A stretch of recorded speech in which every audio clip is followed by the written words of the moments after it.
সৌদির মতো বিভিন্ন দেশে পালিত হচ্ছে ঈদ উল আজহা।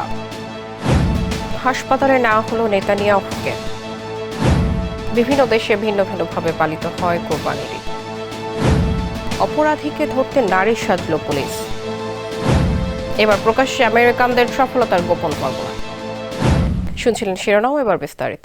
সৌদি আরব সহ মধ্যপ্রাচ্য বিশ্বের বিভিন্ন দেশে আজ উদযাপিত হচ্ছে পবিত্র ঈদ উল আজহা। ধর্মীয় ভাব গাম্ভীর্য, উৎসব মুখর পরিবেশে ঈদের নামাজ আদায় এবং পশু কোরবানির মধ্য দিয়ে ত্যাগের মহোৎসব পালন করেছেন মুসলিমরা। মধ্যপ্রাচ্য ছাড়াও মালয়েশিয়া, ইন্দোনেশিয়া, তুরস্ক এবং ইউরোপ, আমেরিকার বেশ কিছু মুসলিম কমিউনিটিতে আজ ঈদ উদযাপন বিরাজ করছে। তবে বাংলাদেশ সহ দক্ষিণ এশিয়ার দেশগুলোতে পবিত্র ঈদ উল আজহা উদযাপিত হবে আগামীকাল। বিস্তারিত রিপোর্টে। মধ্যপ্রাচ্যের দেশ সৌদি আরব সহ বিশ্বের বেশ কয়েকটি দেশে আজ ধর্মীয় ভাবগাম্ভীর্য ও উৎসবমুখর পরিবেশে পবিত্র ঈদ উল আজহা উদযাপিত হচ্ছে। ঈদের নামাজ আদায় ও পশু কোরবানির মধ্য দিয়ে মুসলিমরা পালন করছেন ত্যাগের এই মহোৎসব। এদিকে সৌদি আরবের পাশাপাশি সংযুক্ত আরব আমিরাত, কাতার, কুয়েত, বাহরাইন ও ওমানেও আজ পবিত্র ঈদ উল আজহা পালিত হচ্ছে। এছাড়া মুসলিম প্রধান দেশ হিসেবে মালয়েশিয়া, ইন্দোনেশিয়া, তুরস্কেও আজ পালিত হচ্ছে পবিত্র ঈদ উল আজহা। এছাড়া তিউনেশিয়ায়ও আজ পালিত হচ্ছে মুসলিমদের সবচেয়ে বড় এই ধর্মীয় উৎসব। এসব দেশে ইতোমধ্যে ঈদের জামাত, কোরবানি ও ছুটি নিয়ে ব্যাপক উদ্দীপনা লক্ষ্য করা গেছে। এছাড়া ইউরোপ ও উত্তর আমেরিকার বেশ কিছু মুসলিম কমিউনিটিও সৌদি আরবের ঘোষণার সঙ্গে মিল রেখে আজ ঈদ উদযাপন করছে বলে জানা গেছে। এদিকে বাংলাদেশ সহ দক্ষিণ এশিয়ার বেশ কয়েকটি দেশে একদিন পর অর্থাৎ আগামীকাল পবিত্র ঈদ উল আজহা উদযাপিত হবে। বিশ্বের বিভিন্ন প্রান্তে বসবাসরত মুসলিমরাও স্থানীয় সময় অনুযায়ী ঈদের আনন্দে মেতে উঠেছেন। মুসলিম বিশ্বের অন্যতম বৃহৎ ধর্মীয় এই উৎসবকে কেন্দ্র করে বিভিন্ন দেশে ধর্মীয় ভাবগাম্ভীর্যের পাশাপাশি উৎসবের আমেজ বিরাজ করছে। দাঁতের চিকিৎসার কথা বলা হলেও ইসরায়েলের প্রধানমন্ত্রী বেনিয়ামিন নেতানিয়াহুর হঠাৎ হাসপাতালে যাওয়া নিয়ে তৈরি হয়েছে গভীর রহস্য। ৭৬ বছর বয়সে এই নেতার ঘন ঘন হাসপাতালে যাওয়া এবং তথ্য গোপনের চেষ্টা ইসরায়েলিদের মনে সন্দেহের জন্ম দিয়েছে। এর আগে ক্যান্সার, পেসমেকার বসানো, হার্নিয়া অপারেশনের তথ্য প্রথমে ধামাচাপা দেওয়ার চেষ্টা করা হয়। চিকিৎসকদের অসংলগ্ন তথ্যের কারণে প্রধানমন্ত্রীর আসল স্বাস্থ্য পরিস্থিতি এখন বড় এক প্রশ্নচিহ্ন। বিস্তারিত রিপোর্ট। ইসরায়েলের প্রধানমন্ত্রী বেনিয়ামিন নেতানিয়াহুকে হঠাৎ হাসপাতালে নেয়ার খবরে নতুন করে শুরু হয়েছে তার স্বাস্থ্য নিয়ে আলোচনা। তেল আবিবের হাদাসা মেডিকেল সেন্টারে তার এই আগমনকে দাঁতের চিকিৎসা বলে দাবি করেছে প্রধানমন্ত্রীর কার্যালয়। তবে ৭৬ বছর বয়সী এই নেতার বারবার হাসপাতালে যাওয়া এবং তথ্য গোপনের চেষ্টা ইসরায়েলিদের মনে গভীর সন্দেহের জন্ম দিয়েছে। গত মাসে নেতানিয়াহু জানান তার শরীরে প্রোস্টেটের ক্যান্সারজনিত টিউমার ধরা পড়ে এবং সফল অস্ত্রোপচার করা হয়েছে। ইরান যেন এটিকে সুযোগ হিসেবে নিতে না পারে তাই নাকি বিষয়টি গোপন রাখা হয়েছিল। তবে অস্পষ্ট বার্ষিক স্বাস্থ্য প্রতিবেদন এবং হাসপাতালের লোগোবিহীন নথিপত্র তার অসুস্থতার আসল চিত্রকে আড়াল করছে বলেই ধারণা করা হচ্ছে। প্রকৃতপক্ষে ২০২৩ সালে তার শরীরে পেসমেকার বসানো হয়, যা শুরুতে পানি শূন্যতা বলে ধামাচাপা দেওয়া হয়েছিল। পরবর্তীতে ২০২৪ সালে তার হার্নিয়া ও প্রোস্টেট অপসারণের অস্ত্রোপচারও করা হয়। চিকিৎসকদের নানা লুকোচুরি আর অসংলগ্ন তথ্যের কারণে প্রধানমন্ত্রীর সামগ্রিক স্বাস্থ্য পরিস্থিতি এখন বড় এক রহস্যে পরিণত হয়েছে। ভৌগোলিক অবস্থান, মুসলিম জনসংখ্যা ও কঠোর আইনি নিয়মের কারণে বিশ্বের সব দেশে কিন্তু আমাদের মতো চেনা আমেজে কোরবানির ঈদ উদযাপিত হয় না। ইরান ও ইউরোপের বিভিন্ন দেশে খোলা জায়গায় পশু কোরবানি সম্পূর্ণ নিষিদ্ধ। সেখানে আইনি নিয়ম মেনে কসাইখানায় উৎসবের আনুষ্ঠানিকতা সারা হয়। অন্যদিকে ভ্যাটিকান সিটি সহ প্রশান্ত মহাসাগরীয় কিছু অঞ্চলে মুসলিম না থাকায় কোরবানির কোনো অস্তিত্বই নেই। বিস্তারিত রিপোর্টে। বিশ্বের সব জায়গায় আমাদের মতো আনন্দ আর উৎসবের মধ্য দিয়ে কোরবানির ঈদ উদযাপিত হয় না। কোথাও মুসলিম জনসংখ্যা না থাকায়, আবার কোথাও কঠোর আইনি ও পরিবেশগত নিয়মের কারণে কোরবানির চিরচেনা ছবিটা সম্পূর্ণ বদলে যায়। মুসলিম প্রধান দেশ হয়েও ইরানের ঘরের মাঠে বা রাস্তায় পশু কোরবানি দেওয়া সম্পূর্ণ বেআইনি। সেখানে কেবল সরকার নির্ধারিত আধুনিক কসাইখানাতেই কোরবানি সম্পূর্ণ করা হয়। ঠিক একইভাবে যুক্তরাজ্য, ফ্রান্স বা জার্মানির মতো পশ্চিমা দেশগুলোতে পশুর স্বাস্থ্যবিধি কঠোর আইনের কারণে খোলা জায়গায় কোরবানি দেওয়া যায় না। লাইসেন্স প্রাপ্ত কসাইখানা থেকে কোরবানি দিয়ে মুসলিমরা উৎসবের আনুষ্ঠানিকতা সারেন। এমনকি উত্তর আফ্রিকার মুসলিম দেশ মরক্কোতেও চরম খরা ও অর্থনৈতিক সংকটের সময় আইনি আদেশের মাধ্যমে পশু কোরবানি সামরিক বন্ধ রেখে মানবিক সহায়তার উপর জোর দেওয়া হয়েছিল।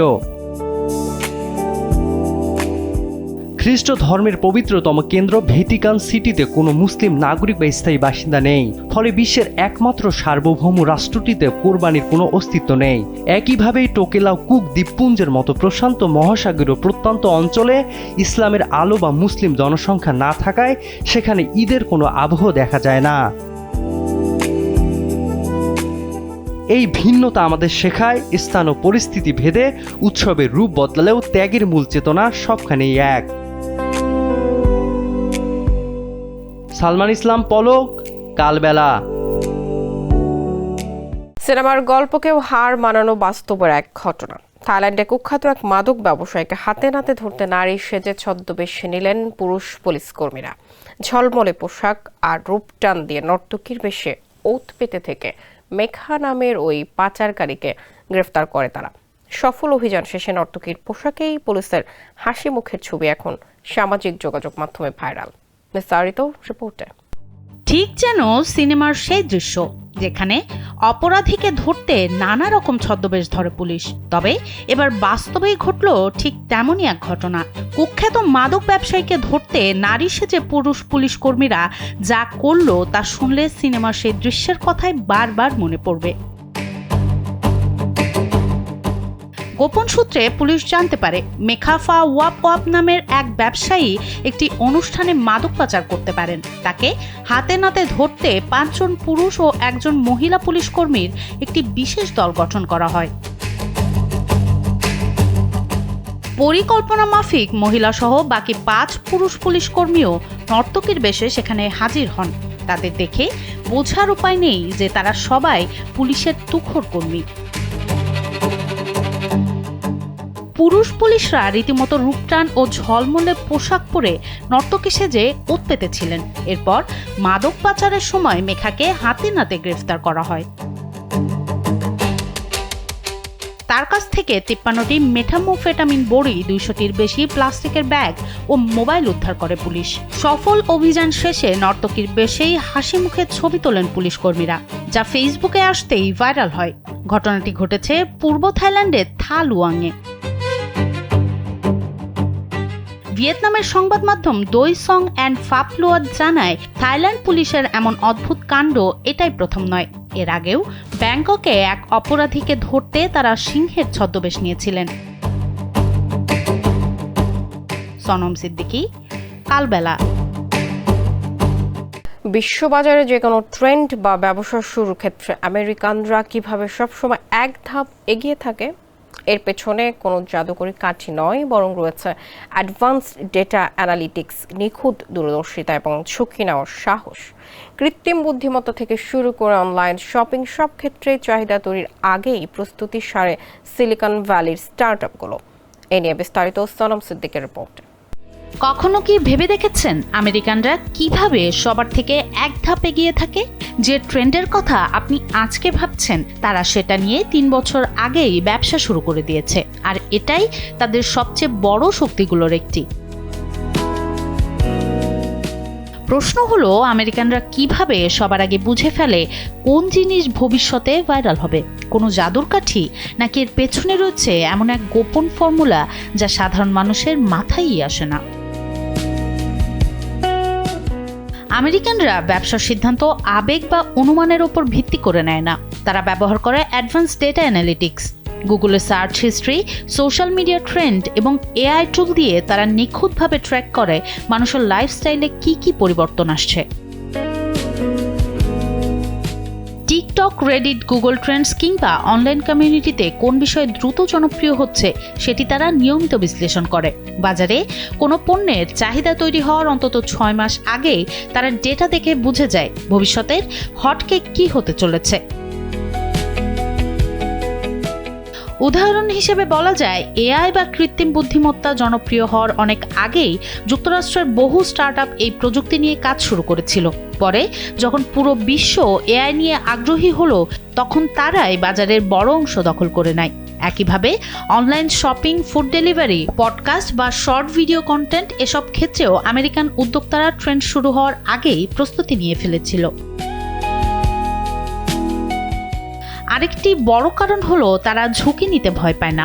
নতুন কোনো ধারণা সফল হবে কিনা সেটি নিশ্চিত না হলেও তারা দ্রুত কাজ শুরু করে, ব্যর্থ হলেও আবার নতুন কিছু করার চেষ্টা করে। এই দ্রুত সিদ্ধান্ত নেওয়ার মানসিকতা তাদের এগিয়ে রাখে। আর এই ঝুঁকিপূর্ণ আইডিয়াগুলোতে জ্বালানি দিতে তৈরি থাকে সিলিকন ভ্যালির মতো বড় বড় ভেঞ্চার ক্যাপিটাল ফার্ম। আইডিয়া সামান্য ক্লিক করলেই কোটি কোটি ডলারের ইনভেস্টমেন্ট চলে আসে, যা ট্রেন্ডটি বড় হওয়ার আগেই ব্যবসাকে সবার শীর্ষে নিয়ে যায়। তারা শুধু ট্রেন্ডের পেছনে ছোটে না, অনেক সময় নিজেদের উদ্ভাবন আর আগ্রাসী মার্কেটিং দিয়ে নতুন ট্রেন্ড তৈরি করে। অ্যাপল, টেসলা বা ওপেন এআই এর মতো জায়ান্টরা মানুষের এমন সব চাহিদা পূরণ করে যা মানুষ নিজে অনুভব করার আগেই তারা তৈরি করে রেখেছিল। সহজ কথায়, অত্যাধুনিক প্রযুক্তির ব্যবহার, ঝুঁকি নেওয়ার সাহস আর নিখুঁত দূরদর্শিতায় আমেরিকানদের বাজারের পরিবর্তনের চেয়ে সবসময় এক ধাপ এগিয়ে রাখে। সোনম সিদ্দিকী, কালবেলা।